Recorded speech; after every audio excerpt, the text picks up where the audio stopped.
Gaia, eu vou começar já com uma matéria do UOL, e eu queria saber como que está a repercussão disso e como que está a postura dos aliados também na Câmara, no Senado, em todos os lugares, com relação a você, porque tem muita gente fazendo essa tempestade aqui, que eu considero tempestade em copo d'água. Landim, opinião política aqui, Landim, Gustavo Gaia ultrapassa limites e precisa ser expulso do Congresso. Olha só, Raquel Landim, a Toddzinha, ela tem um capacete gigante, né? Enfim, a cabeça, o cabelo, na verdade. E ela está trazendo isso dessa forma. É uma baixaria e uma coisa nojenta. Ele, Gustavo Gaia, usa isso como forma de engajamento nas redes sociais e como ferramenta para se autopromover. É preciso ter um freio. Então, quer dizer, na Câmara dos Deputados tem Quaquá, que mete um tapão de mão aberta na cara do Messias Donato, no meio do plenário, e isso daqui é a baixaria inadmissível. Eu não vi ela falar um A do Quaquá. Eles estão usando essa... Na minha opinião, eles estão tentando desviar o foco da fala do Lula, né? Pegando alguém para ser uma espécie de bode expiatório. Eu já fiz a nota, já falei diversas vezes que naquela semana eu fui o único parlamentar de direita, na verdade, o único parlamentar que fez um discurso cobrando para que as feministas, as deputadas do PT e do PSOL saíssem em defesa da Gleisi Hoffmann, coisa que eles não fizeram. Então eu fiz um discurso prestando solidariedade a ela pela forma absurda e desrespeitosa que o Lula tratou. E nas minhas postagens, o foco das minhas postagens sempre foi criticar a fala do Lula. Mas eles conseguiram, né, com a ajuda da imprensa, pegar meu tweet e deturpar ele como se eu estivesse incriminando ou acusando alguém de fazer alguma coisa, sendo que em momento algum eu acusei. Eu quis deixar bem claro que a fala do Lula foi tão absurda que me veio a imagem, daquilo que criou toda essa polêmica. O curioso é que eles estão fazendo uma pressão nunca visto antes para pedir a cassação de alguém. Mas rachadinha, tá tudo bem, tapa na cara de deputado no plenário, tá tudo bem, constantes mentiras postadas nas redes sociais, tá tudo bem, assim como vários deputados há muito tempo, de esquerda, né, do PT, vivem postando sobre mim, relembrando minha tragédia quando eu tinha 19 anos, me chamando de assassino todos os dias, mas quanto a isso, tudo bem. Agora, por causa de uma postagem que até eu, depois de algumas horas que postei, percebi, não, o contexto aqui não ficou claro bastante, pode ser mal interpretado, e antes de virar notícia, que fique bem claro, tá?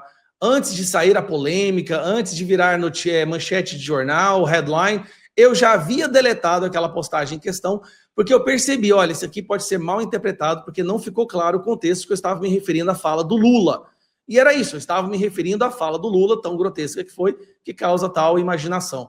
E, de repente, a gente vê toda essa mobilização aí para me expulsar, para caçar o meu mandato por uma fala, enquanto tapa na cara e rachadinha não tem problema. E aí, Holiday, tem uma pergunta para o Gaia? Eu tenho, deputado.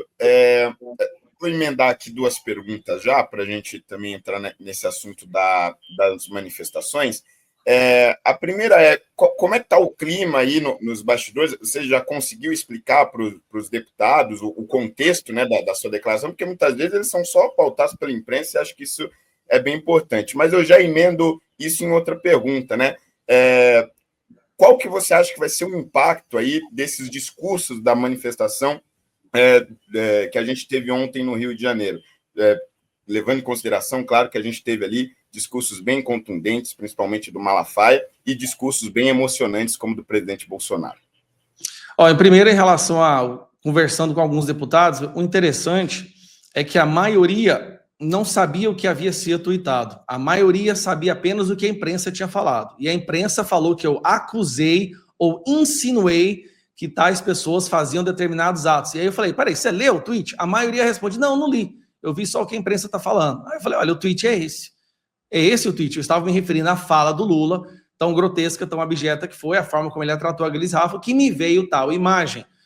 Aí eles entenderam, falaram, isso aqui não é nada, vocês estão fazendo confusão por troco disso daqui? Eu falei, estão tentando usar isso com a pressão da Gleisi, que agora é ministra, pressionando para caçar o meu mandato. E agora, essa semana eu vou sentar, né, com o Hugo Mota, acredito que amanhã, mandei um áudio para o Alcolumbre, explicando para ele que em momento algum eu fiz uma postagem com o intuito de ofendê-lo, mas era para falar sobre, uma crítica sobre a fala do Lula, que eles estão deturpando para tentar colar em mim a pecha de que eu acusei alguém de estar fazendo algo que em momento algum eu acusei.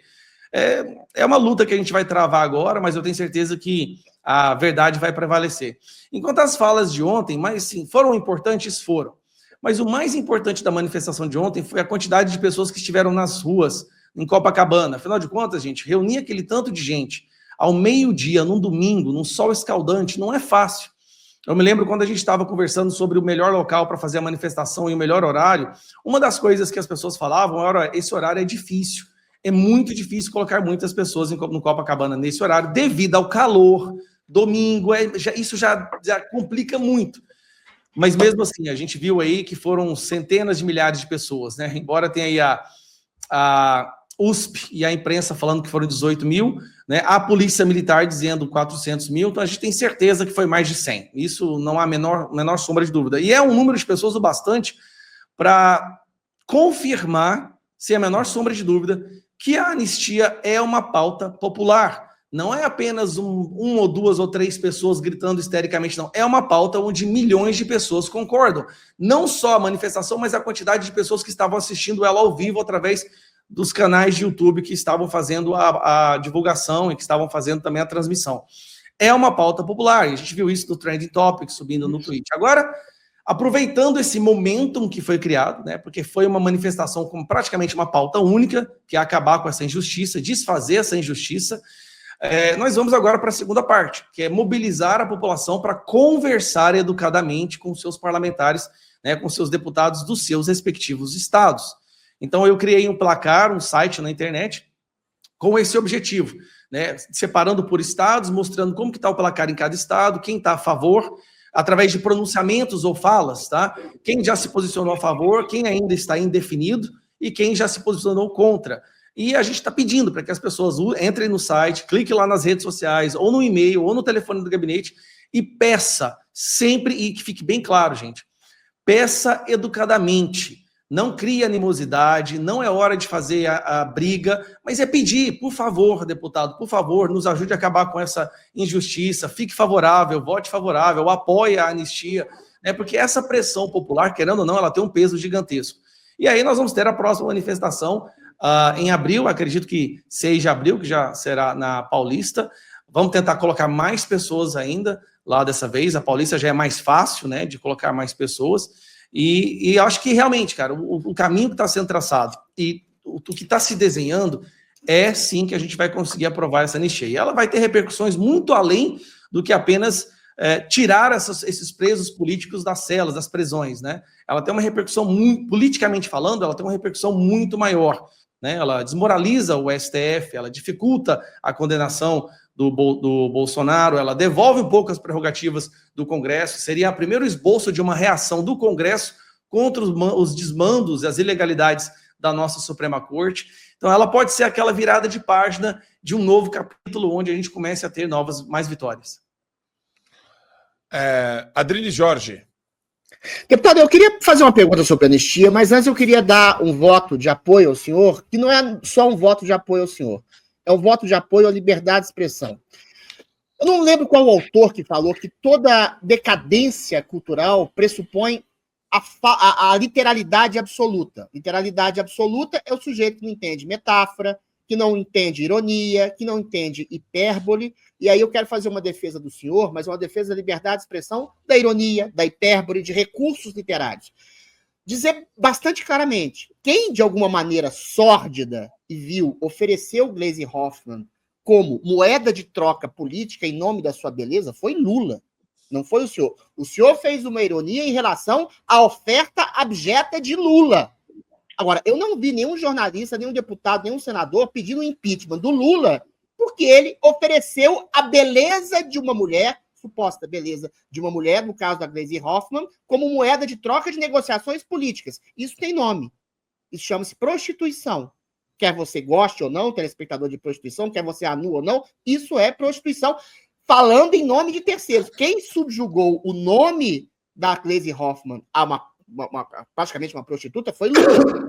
O Gaia simplesmente fez uma ironia. Agora, se um escritor, se um youtuber, se um poeta, se um caricaturista Se um humorista não poder fazer uma ironia com uma fala objeta de um político, e ele que é punido pela fala objeta do político, então a gente está diante ou de juízes absolutamente analfabetos funcionais que não conseguem encontrar uma ironia numa fala, ou de juízes carrascos, que eu acho que é o caso do Brasil. Juízes carrascos eu não falo só do Supremo ou do TSE, eu falo, inclusive, da tribuna da grande mídia. Dito essa defesa, não só do senhor, mas de toda a liberdade de expressão, aí eu faço essa pergunta. A anistia, ao que tudo indica, já tem quórum suficiente para ser aprovada na Câmara dos Deputados. A questão que se coloca é: o STF já disse que vai barrar. O STF diz o tempo inteiro que, eventualmente, nem foram apuradas ainda as responsabilidades daqueles acusados de golpe do 8 de janeiro. A gente está tendo agora a premissa da possibilidade, que é concreta, real, do Alexandre de Moraes não poder nem pisar nos Estados Unidos se ele for enquadrado na lei Magnitsky, que fala de pessoas que ultrapassaram os direitos humanos em seus respectivos países, né? Então, me faz um prognóstico do futuro. Se o STF barra, se o Alcolumbre barra, se o próprio Congresso, instituições mais altas que o Congresso, barram a anistia, e aí o que vai restar para a gente fazer? Porque o STF parece estar esticando a corda e não está nem aí. A gente está vendo o mundo inteiro saber que existe uma tirania do Brasil, mas o STF fala que é uma conspiração global de extrema-direita para atacar a soberania do país. Se a anistia é aprovada, mas é barrada institucionalmente, o que vai restar a gente fazer? Adriles, essa é uma preocupação que a gente tem mesmo, né? Afinal de contas, não é só anistia. Nós podemos aqui começar a listar dezenas de projetos, PECs, decisões tomadas pelo Congresso, que simplesmente, com uma caneta, foram anuladas pela Suprema Corte. Né? Nós temos casos absurdos, como, por exemplo, quando aprovamos e derrubamos o veto da Dilma, aprovando o voto impresso. O STF vai lá e decidiu que o voto impresso era inconstitucional. Mas a gente tem que travar uma batalha de cada vez. Nós estamos vendo que a atmosfera, o ambiente está ficando insustentável. A anistia está se tornando uma pauta de clamor popular da maioria da população brasileira. Então nós temos que primeiro focar uma batalha de cada vez. A gente não vai conseguir vencer a guerra agora. Vamos vencer essa batalha. Aprovando na Câmara dos Deputados, nós teremos uma outra batalha, que é aprovar a anistia no Senado.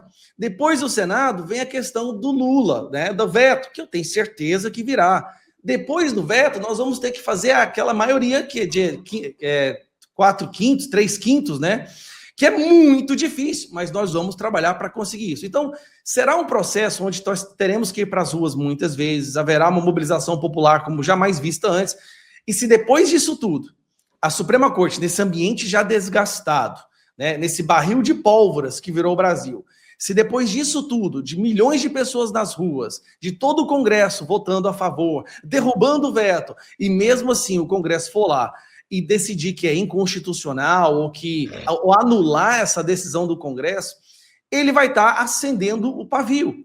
E aí é uma equação, os fatores envolvendo essa equação são tantos que é difícil calcular o que poderá acontecer. Uma coisa eu garanto, a corda está sendo esticada muito, assim, ao ponto de não entendermos como não houve uma ruptura ainda. E talvez é justamente isso o que falta. Vai ver, é justamente faltar ir lá e derrubar um projeto que é justamente para acabar com o sofrimento dessas pessoas que estão sendo condenadas a 16, 17 anos, como aquela mulher, a Débora, né, que pintou batom na estátua. Isso é um absurdo. O Brasil inteiro está vendo que isso é pura maldade, isso é vingança, isso é perverso.